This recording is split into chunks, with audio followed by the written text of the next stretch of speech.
Que significado tem o Natal para você? E aí eu pego o texto de Lucas, no capítulo 2, e se você estiver aí, eu queria convidar você que você acompanhasse essa leitura, a partir do versículo 1, os versículos de 1 a 7.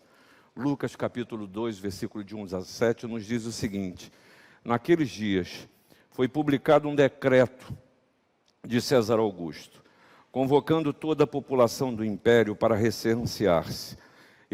O primeiro recenseamento, foi feito quando Quirino era o governador da Síria. Todos iam alistar-se, cada um à sua própria cidade.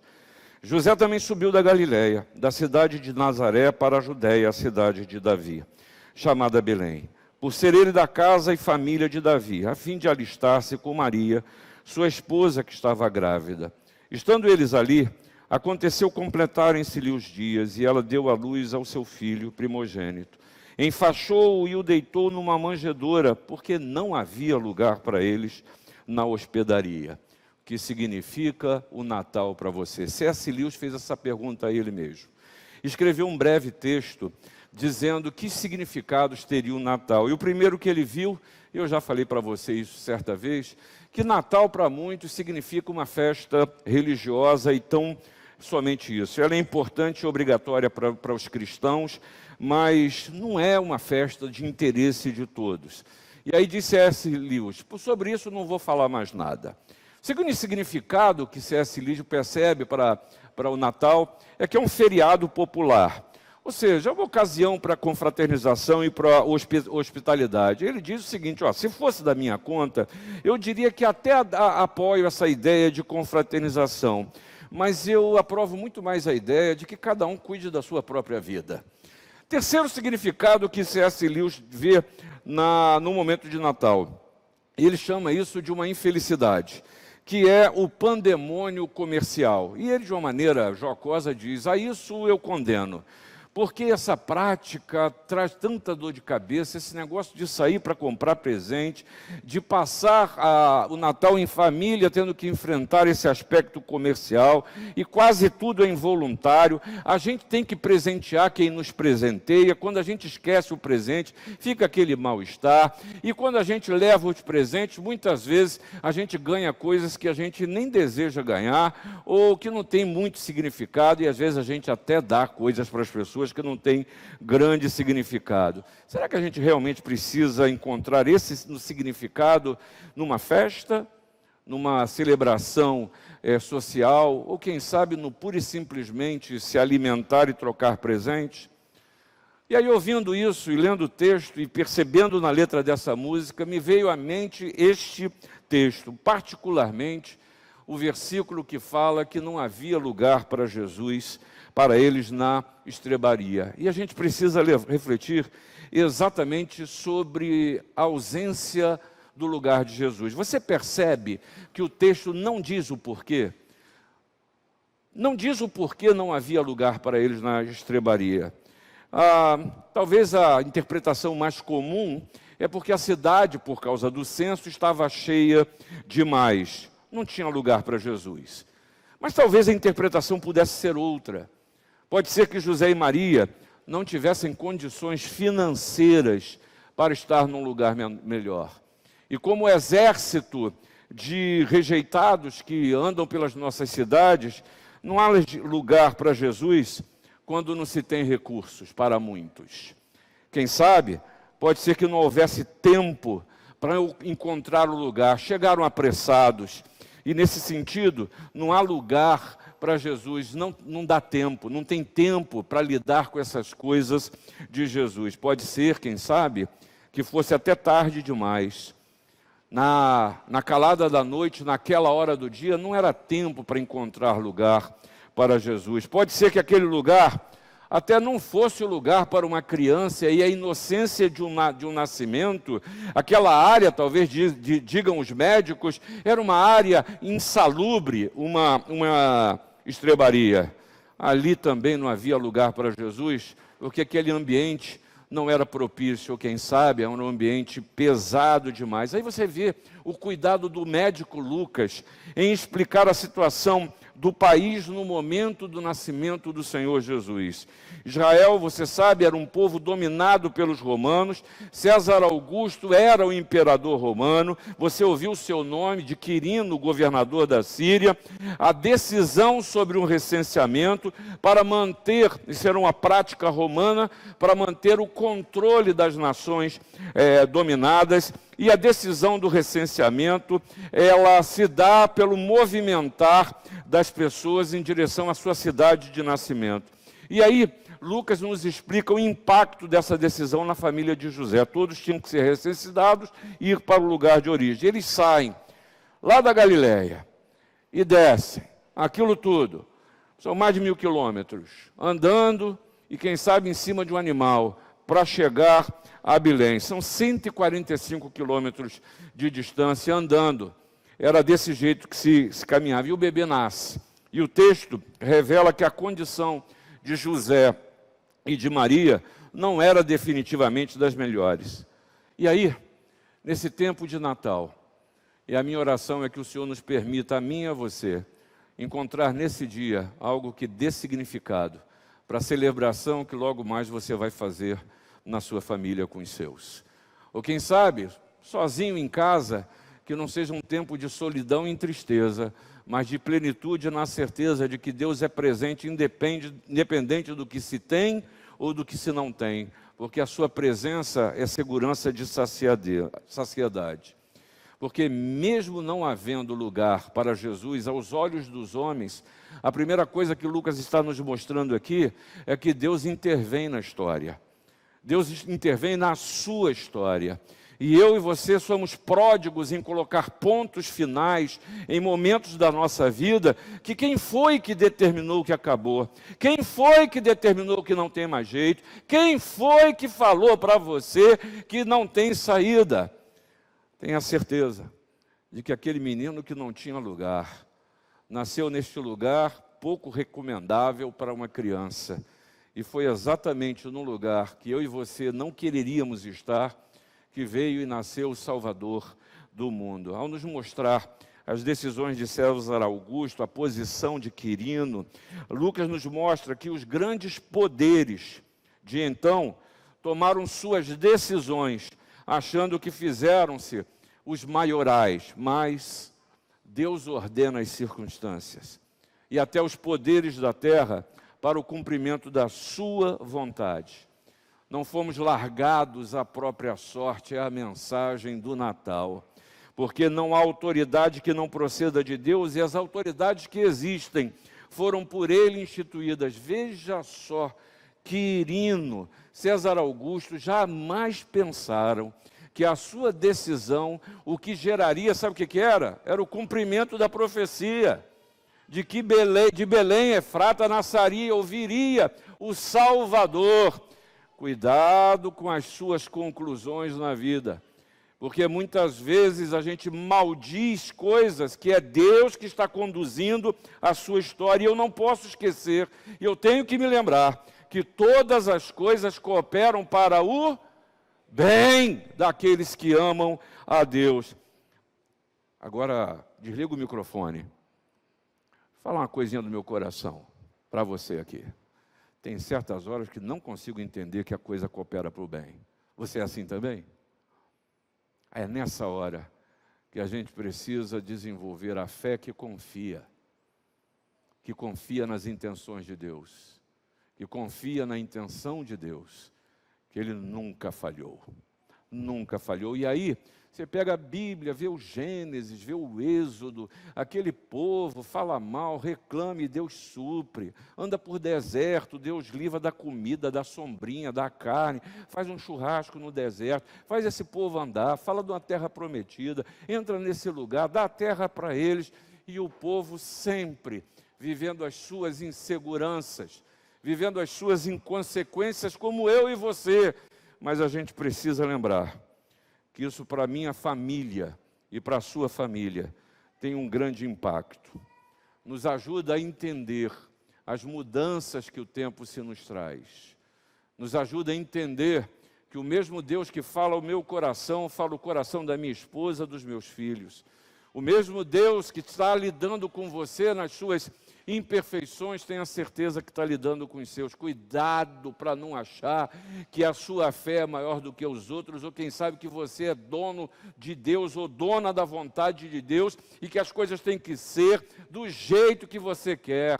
O Senhor e o Espírito age como quer agir, faz como quer, lembrando uma vez mais que todas as coisas cooperam para o bem. Muitas vezes a gente enfrenta e precisa enfrentar mudanças e reclama com Deus. E são exatamente essas mudanças que são as bênçãos prometidas que Deus vai nos trazer. Olha que significado tem o Natal para você. Porque essa história de que não havia lugar para Jesus também nos permite ver que as decisões dos poderes constituídos impactam as famílias, assim como hoje aquilo que acontece na história impacta a sua família.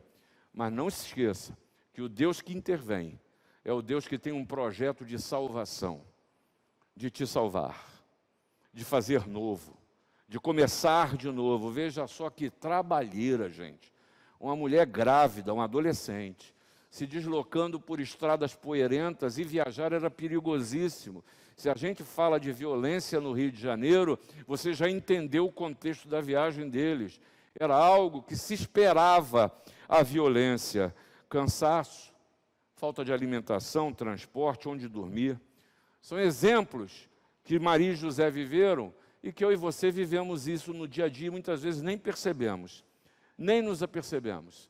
Situações que as nossas famílias precisam enfrentar, mas não se esqueça que esse menino que nasceu num lugar que não havia lugar, ele tem um plano. E seu plano ele é cumprido em nós.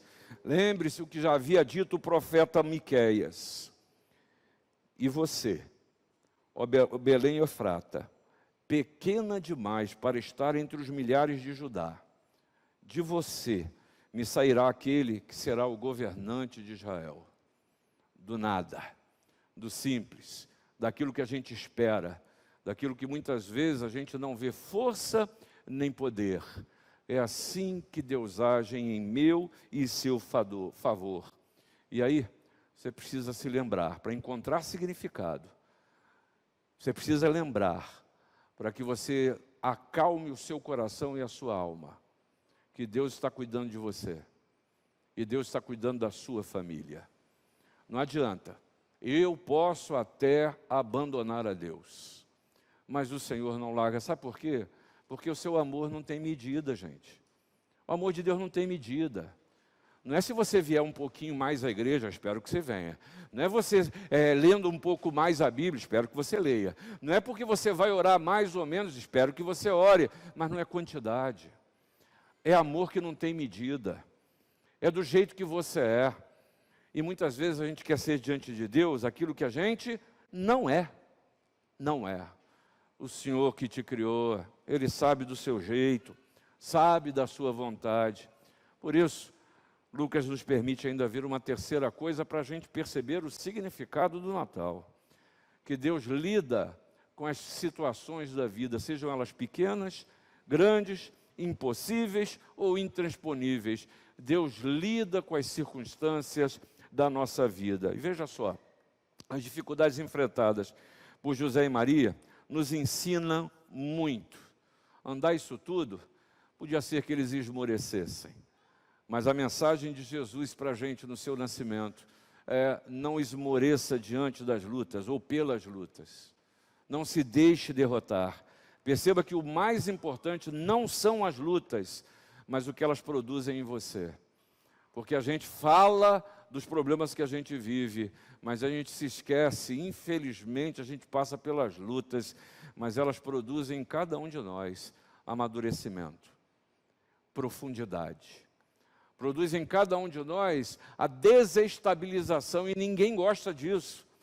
Ninguém gosta de ser desestabilizado, mas a vida nos desestabiliza. Eu e você sempre queremos certezas, mas a vida, ela é feita também do improvável, daquilo que você não domina. E a gente precisa lidar com esse quadro. Deus nos ensina, porque o que é importante não é o quadro. é que Deus continua presente e agindo na sua história. Veja só, nesse caso nós estamos falando do nascimento de uma criança, do primogênito de uma família. E aí eu pergunto para você, mãe, lembra do nascimento do primogênito? Nós, os caçulas, fiquemos quietos agora. Lembra do nascimento do primeiro, a novidade, o inesperado? Será que eu vou dar conta disso? Como é que vai ser este quadro? Essa novidade desestabilizadora e que a gente entendeu como um bem, porque é um excesso de amor, mas é engraçado como a gente desaprende isso para lidar com as circunstâncias da vez. Quantas vezes na vida nós não nos deixamos contaminar pela palavra má, pela palavra de destruição, e não percebemos o que de bom ou de bem está acontecendo. Ah, não havia lugar para eles, só havia lugar na estrebaria. E aí, pode ser que a vida esteja lhe excluindo, que as pessoas estejam lhe excluindo, que as suas condições de saúde lhe levem a pensar que você está sendo excluída, excluído.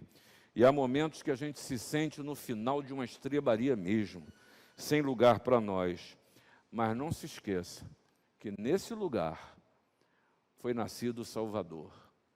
E está dizendo para você, pouco importa o lugar, pouco importa as condições, importa é que o Emanuel nasceu, Deus conosco. Pode ser que não haja até um lugar físico, e a vida muitas vezes nos reserva isso, mas há lugar no seu coração. Pode ser que não haja lugar físico, mas há lugar em você para Jesus. Pode não haver lugar, condições, meios, possibilidades, conhecimento, ciência, mas Jesus se oferece para caminhar com você no estado, no jeito e nas condições que você está. Porque para você sempre há lugar para Jesus. Sempre há lugar para Jesus. Tenha certeza disso. C.S. Lewis, já estou chegando no final, faz uma crítica ferina ao Natal automático, seja uma festa religiosa, uma festa popular ou um pandemônio comercial.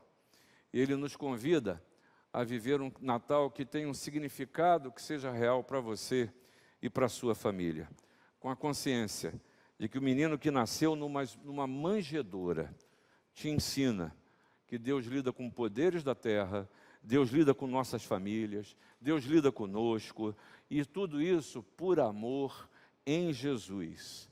Mas meu convite agora é para que você hoje possa declarar, talvez agora em oração, talvez logo mais dentro da sua própria casa, que acima das condições do tempo, a minha vida é como uma estrebaria, suja, quem sabe um lugar só para animais, mas que ali houve lugar para Jesus, como há lugar na minha vida hoje. E que em sua vida você declare, há lugar para Jesus em mim. Mais do que isso, que acima do seu estado, momento da história que você esteja vivendo, que a sua vida pode até estar cheia demais, que você não tenha condições financeiras, que a sua saúde não tenha jeito, que você viva premido ou premida pelo tempo, não tem tempo para nada, que você ache que é tarde demais para realizar mudanças na sua caminhada, ou quem sabe, você está sentindo tão frágil que não suporta a existência. Quem sabe você esteja vivendo em condições que não comportam nem a entrada da luz. Que hoje você possa declarar, há lugar para Jesus na minha vida. Há lugar para Jesus na minha vida. E assim, eu quero terminar repetindo o que o Jô afirmou aqui por 3 vezes enquanto cantava. Porque eu creio em Cristo. Ele é a razão do meu Natal. E continuo a desejar que haja paz e não me deixe esquecer, ó Deus, que o seu amor me viu, porque eu creio em Cristo e em seu amor por mim. Que Deus dê a cada um de vocês um feliz Natal.